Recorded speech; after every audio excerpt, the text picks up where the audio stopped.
ప్రపంచాన్ని మా నాన్న నాకు పరిచయం చేశాడు. ఇంత అందమైన ప్రపంచం నాది. నా ప్రపంచమే నన్ను నిర్దాక్షిణ్యంగా సమాజంలో దోషిగా నిలబెట్టింది.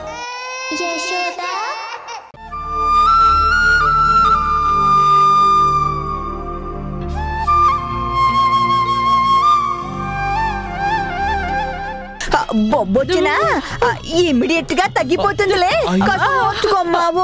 ధీరజ్ వెళ్ళి అక్కడ ఆయింట్మెంట్ ఉంది తీసుకురా. అక్క వెళ్ళి ముందా చేయి కడుకో.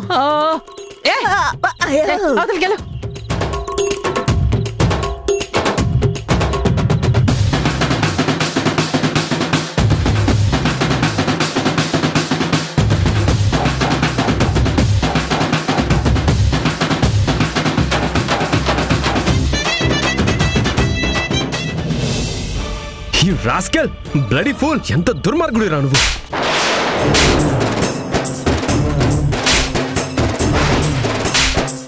అరే ధీరజ్, ధీరజ్, ధీరజ్ ఎందుకు రావండి కొడుతున్నావు? నా పద్దు నాన్న, నేను వాడికి ఎన్నిసార్లు చెప్పినా, మీరు వాడికి ఎన్నిసార్లు వార్నింగ్ ఇచ్చినా సరే వాడు మాట వినట్లేదు నాన్న. ధరణితో మళ్ళీ మళ్ళీ తిరుగుతూనే ఉన్నాడు.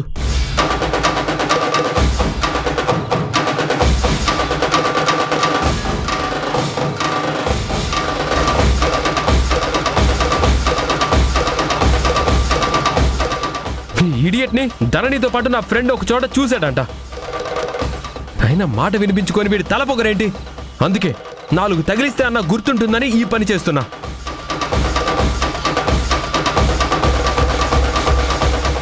వీళ్ళిద్దరూ దొరికిపోయారా?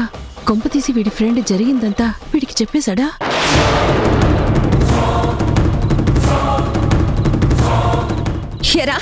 చెప్పు, చెప్పరా, చెప్పు. ధరణిని ఎందుకు కలిసావు? తనకేం చెప్పావురా? ఎక్కడికి తీసుకెళ్ళావు? నువ్వు అసలు మనిషివా పశువా? ఒకసారి చెప్తే అర్థం కాదా? ఎందుకు అందరూ నా మీద ఒక్కసారిగా దాడి చేస్తున్నారు? నేను ఏం తప్పు చేశానని నా మీద ఇంతలా విరుచుకుపడుతున్నారు?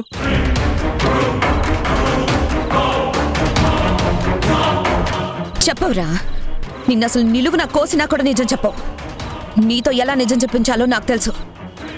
చెప్పరా, చెప్పు. ఏంటి మీ అందరి ఆవేశాలకి నా కొడుకుని బలి తీసుకుంటారా? అసలు నా కొడుకుని కొట్టడానికి మీరెవరు? వాడేదో దారిలో క్యాజువల్ గా కలిసిందని చెప్తున్నాడు కదా. ఏం తప్పు చేశాడని మీరు చేయి చేసుకుంటున్నారు?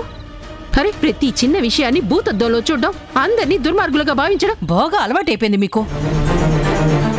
అక్క నువ్వు కాస్త ఆగుతావా?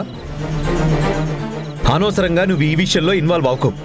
ధీరజ్ ని డిఫెండ్ చేసి సేవ్ చేయాలని ట్రై చేయకు. వాడికి నువ్వు సపోర్ట్ చేస్తే అది నీకే మంచిది కాదు. అయినా వాడికి నా మాట మీద అంత నిర్లక్ష్యం ఏంటి? నేను ఆల్రెడీ 2-3 సార్లు చెప్పాను కదా. అది నువ్వు కూడా విన్నావు కదా. ధరణితో తిరగద్దు అని స్ట్రాంగ్ గా వార్నింగ్ కూడా ఇచ్చాను. అయినా రెక్లెస్ గా నా మాట కాదని తనని కలవడం ఎందుకు? ఇప్పటిదాకా జనని ఫోన్ చేస్తే స్విచ్ ఆఫ్ అని వచ్చింది అంటే దాని అర్థం ఏంటి? రే ధీరజ్ చెప్పరా, ధరణితో ఎక్కడికి వెళ్ళావు? మర్యాదగా అడుగుతున్నాను చెప్పు, లేకపోతే చంపి పారేస్తా. చెప్పరా.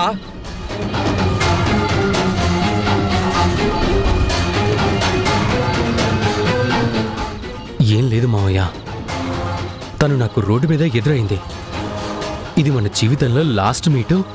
మళ్ళీ మళ్ళీ మనం కలవలేం ధరణి.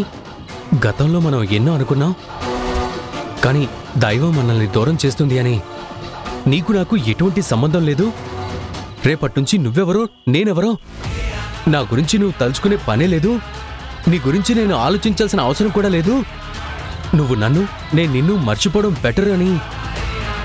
ఎందుకు మనం కలిసి అందరినీ బాధ పెట్టడం అని ఇద్దరం ఒక నిర్ణయానికి వచ్చి స్మూత్గానే మాట్లాడుకుని తన ఇంటికి వెళ్ళిపోయింది.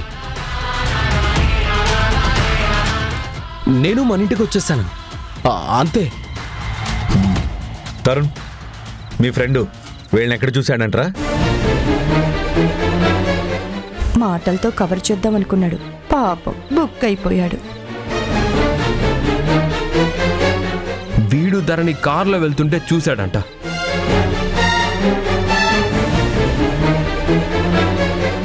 ఏంట్రా, కారులో ఎక్కడికి వెళ్ళారు? అయ్యో, రోడ్డు మీద నడిచి వెళ్తూ తనే నన్ను కలిసింది మావయ్య. డ్రాప్ చేస్తాను కార్ ఎక్కమంటే ఎక్కింది. కారులో వెళ్తూనే ఈ మాటలు ఆ మాటలు మాట్లాడుకున్నాం. తనని ఇంటి దగ్గర డ్రాప్ చేసి వచ్చేసాను మావయ్య, అంతే.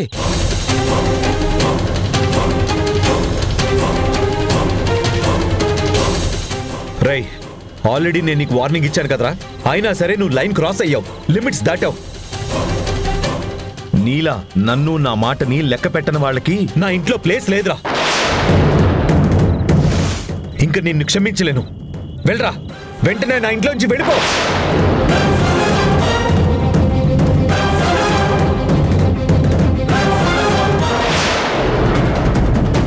చెప్తున్నారుగా, పోరా బయటికి.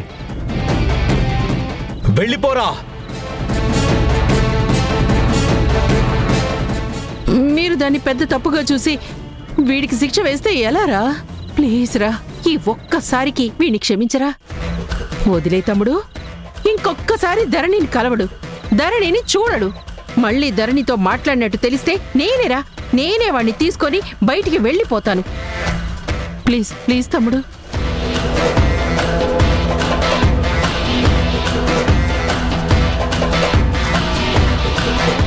ఒరే ప్లీజ్ రా, ఎక్స్క్యూజ్ చేశానని చెప్పరా. లేదు, నేను ఒప్పుకోను, నేను క్షమించను అంటే చెప్పరా. వెళ్ళిపోతాం రా.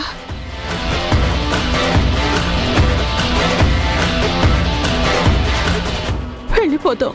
వీడొక్కడే కాదు, వీడితో పాటు నేను వెళ్ళిపోతారా.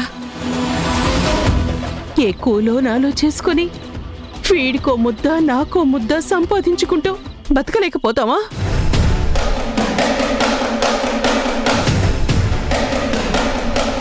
మా కర్మెంతేరా. మేమేదో మీకు మంచి చేయాలని ఆశపడతాం, కానీ విధి మా నుదుట చెడు రాస్తుందిరా. అపార్థాలతో అబాసు పాలవుతాం. నా ఆరాటాలు, నా ప్రేమలు అన్నీ తప్పే అవుతాయిరా. అంతా నా కర్మ, నా నుదుటి రాత.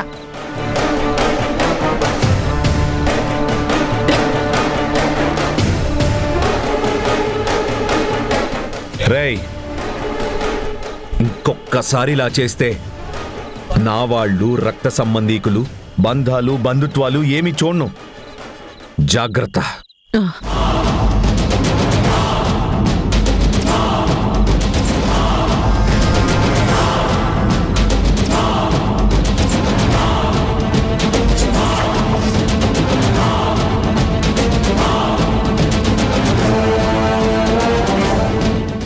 నిజంగా వీళ్ళ ప్లాన్ వర్కౌట్ అయ్యుంటే, అది వాళ్ళు చూసుంటే, అమ్మో, జనని మహంకాళి అవతారం ఎత్తేది.